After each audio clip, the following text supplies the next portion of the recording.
السلام عليكم ورحمة الله وبركاته. حلقتنا النهاردة كنت أعتقد أني هتكلم عن دولة فقيرة أو على الأقل ذات مستوى أقل كثيرا من المتوسط، ولكن المفاجأة كانت دولة منظمة ومتطورة إلى حد ما، وفي الآونة الأخيرة اعتبرت واحدة من مجتمعات أمريكا اللاتينية الأكثر تحضرا. دولتنا النهاردة جمهورية تشيلي. تقع جمهورية تشيلي في الجنوب الغربي لقارة أمريكا الجنوبية. تعتبر تشيلي دولة طولية على ساحل المحيط الهادي، بطول 4300 كيلومتر وبعرض في المتوسط 200 كيلومتر. تحدها بيرو من الشمال وبوليفيا من الشمال الشرقي والأرجنتين من الشرق والمحيط الهادي من الغرب. تقع جمهورية تشيلي عند خط عرض 17 إلى 56 جنوب خط الاستواء في منطقة كيب هورن جنوب البلاد، وخط طول 71 غربا. العاصمة سانتياغو، وتعني القديس يعقوب. السكان 18 مليون تقريبا حسب إحصاء 2018. المساحة 756 ألف كيلومتر مربع تقريبا. اللغة الرسمية هي اللغة الأسبانية. العملة البيزو التشيلي. المعتقد الديني: ما يقارب من 80% من سكان تشيلي يعتنقون المذهب الكاثوليكي، وتتزايد الطائفة البروتستانتية، وهناك القليل من المسلمين. المناخ: نظرا للطول المفرط للبلاد فإنها تحتوي على مجموعة متنوعة من تغيرات المناخ، من الصحراء الساحلية بداية في الشمال الاستوائي إلى الطرف الجنوبي تحت القطب الجنوبي البارد. معظم شمال تشيلي صحراء. الجزء الأوسط من البلاد منطقة معتدلة، حيث يعيش الجزء الأكبر من السكان وحيث تقع المدن الكبرى، بما في ذلك سانتياغو جنوب وسط تشيلي، مع منطقة بحيرات وغابات معتدلة ورطبة ومناسبة لزراعة الحبوب. والثلث الجنوبي من البلاد تقطعه المضايق العميقة، منطقة غير مضيافة باردة ورطبة وبها عواصف ومحدودة الموارد. التقسيم الإداري: 15 إقليم على المستوى الأول، وكل إقليم يتكون من محافظات. هناك 54 محافظة بالإجمالي.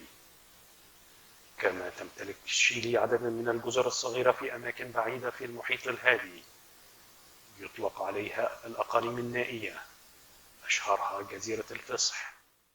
الأصول والأعراق: أصول التشيليون هم المستيزو، أو ما يعرف عرقيا بخليط من الأوروبيين الأسبان خاصة والهنود، حيث احتلتها إسبانيا في سنة 1540 وظلت مستعمرة أسبانية حتى 1818، وذلك عندما أعلن قيام الجمهورية بتشيلي، ودخلت في حرب مع جارتيها بيرو وبوليفيا في سنة 1836، واستمرت هاتان الحربان عدة سنوات.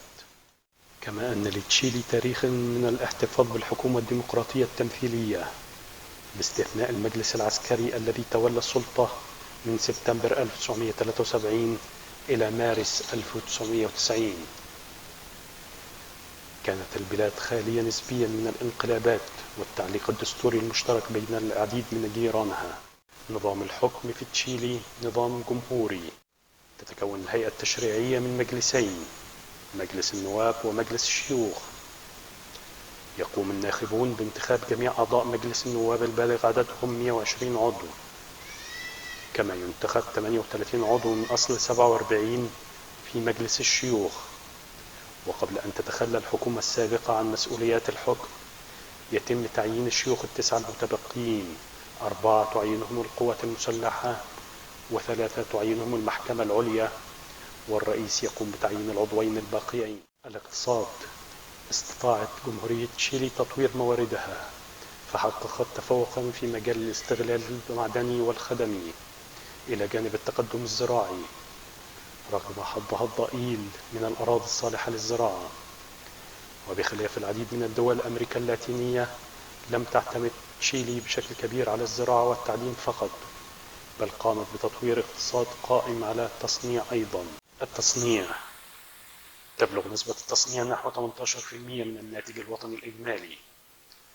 تنتج معظم المصانع التشيلية بضائع استهلاكية مثل المشروبات والملابس والأغذية المصنعة والمنسوجات، بالإضافة إلى منتجات الأخشاب، وهناك أيضا الأسمنت والمواد الكيميائية والفولاذ. وأكبر المدن الصناعية في تشيلي كونسيبسيون وسانتياغو. التعدين: تمتلك تشيلي حوالي ثلث احتياطي النحاس في العالم، وإلى جانب هذا يعدل الذهب والفضة والمنجنيز والحديد، وتم اكتشاف بها البترول مؤخرا. الحياة النباتية والحيوانية: يعمل في الزراعة 17% من التشيليين. يتم ترتيب الغطاء النباتي في تشيلي مثل المناخ والتربة في أحزمة خط العرض. لا تنتج تشيلي غذاء يكفي جميع سكانها، ويعود هذا جزئيا إلى أن 6% فقط من أراضيها صالحة للزراعة، كما أن الأساليب الزراعية المستخدمة تعمل على الحد من الإنتاج الزراعي. وهناك أيضا ثروتها الحيوانية من الأبقار والأغنام.